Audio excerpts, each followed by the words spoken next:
Isang maswerteng hapon po mga ka-STL. Narito na pong resulta ng STL Batangas para sa araw na to, second draw. March 24, 2025, araw ng Lunes. Naway mga natayaan niyo pong mga numero kanina ay manalo nawa ngayong hapong ito, 4:30 PM. Kaya't kunin niyo na po ang inyong mga tickets. Narito na pong resulta. Ang mga numerong nanalo sa STL Batangas ngayong hapong ito, March 24, 2025, 4:30 PM. Second draw result, 40 at 12 in exact order sa lahat po ng tumaya kanina sa STL Batangas para second draw ng 40 at 12. Congrats po sa inyo, panalo po kayo.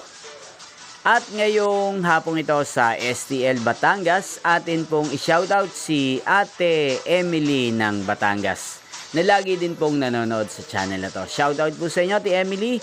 Sana po ay swertehin na ang mga numerong tinatayaan nyo sa STL Batangas. At sana ay nasa mabuti po kayong kalagayan. Gayon din po sa lahat po ng mga taga Batangas dyan na walang sawang nanonood sa channel na to. Shoutout po sa inyo. Inyo pong napanood ang resulta ng STL Batangas. Magkita-kita pong muli tayo mamayang 8:30 PM. Thank you for watching.